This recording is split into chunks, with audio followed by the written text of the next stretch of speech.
Hi there again. Yesterday we started to talk a little bit about fantasy and what it looks like when we read fantasy, what skills we need to have in order to understand it and comprehend the text in a much deeper and better way. Yesterday we talked a little bit about the setting and how that piece of information is critical to follow. The authors are typically very purposeful when they write about the setting, which means, okay, not just, oh, it's a place where the story takes place. Well, we know that, but why did the author choose that particular place? And pay attention to the setting. Is it changing? Why is it changing? Why did the author choose to have it change in the way he or she did?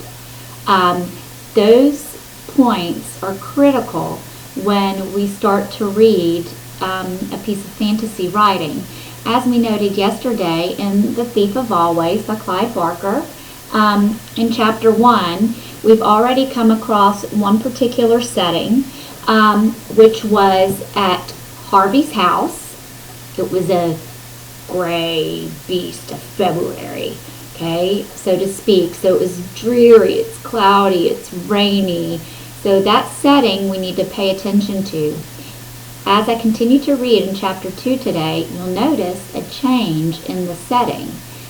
Clive Barker is very purposeful and very descriptive about the setting. So I want you to pay attention to that piece of information today as we continue to read The Thief of Always. The chapter we're going to read today is chapter 2, and it's called The Hidden Way.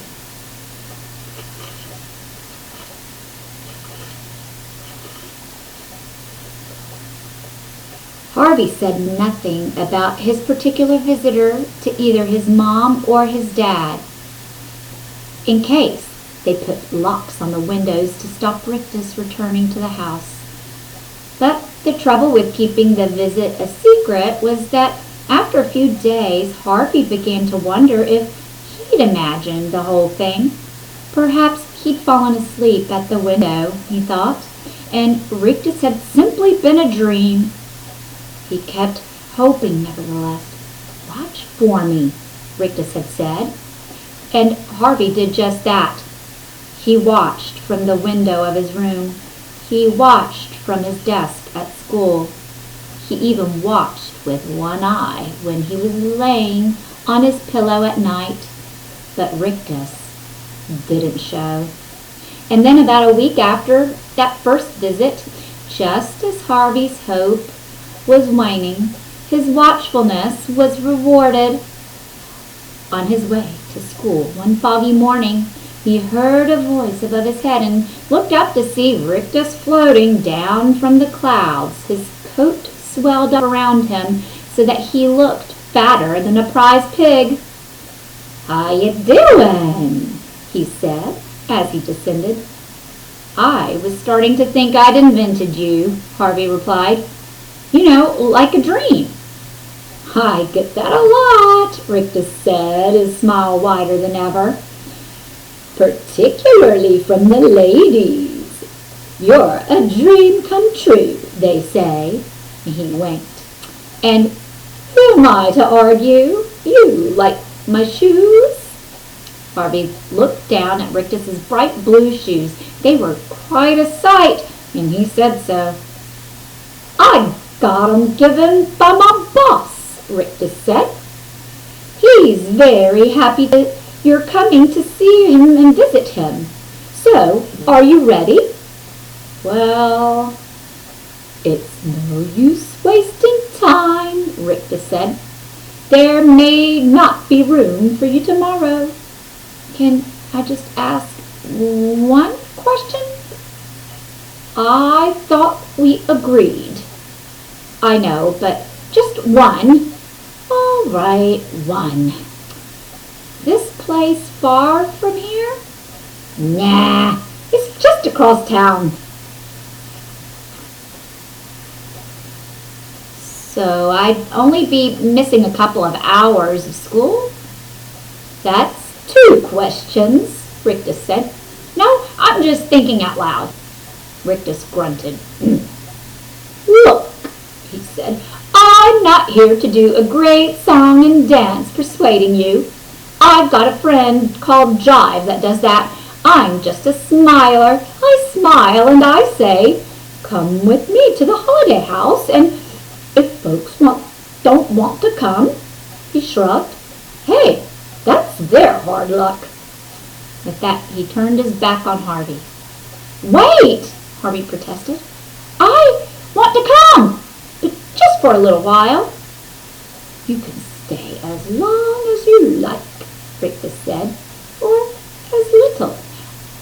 All I want to do is take that glum expression off your face and put one of these up there.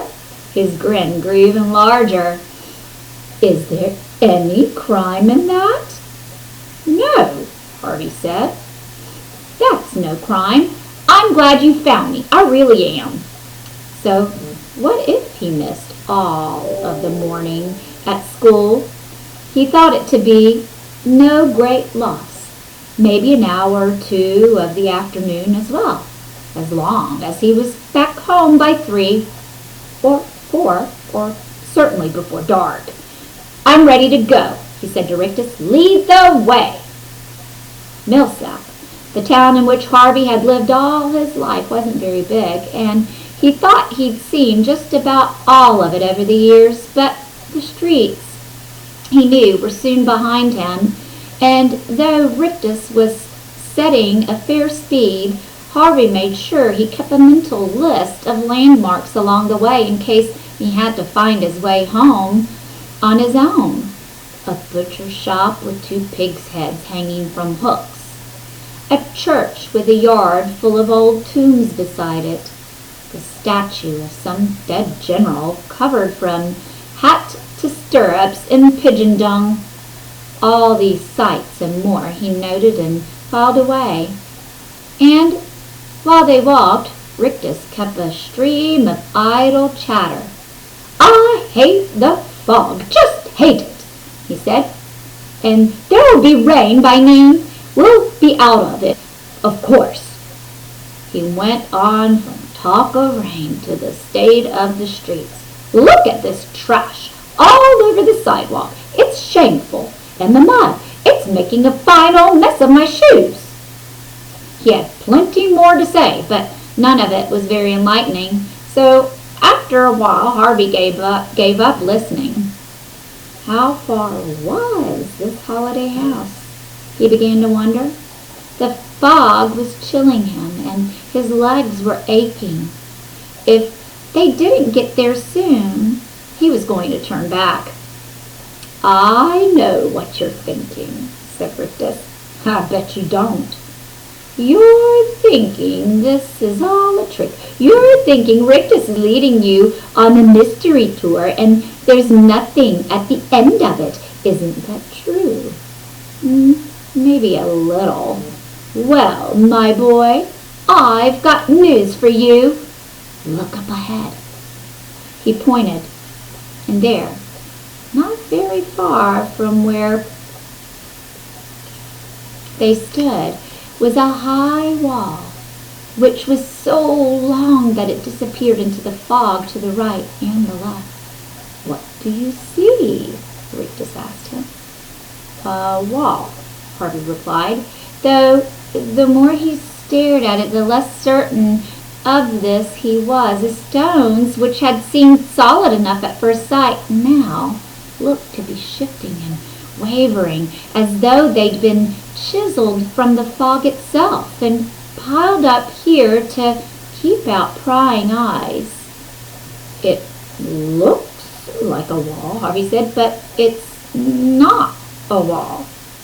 You're very observant, Rictus replied admiringly. Most people just see a dead end, so they turn around and take another street. But not us. No, not us. We're going to keep on walking. Do you know why? Because the holiday house is on the other side?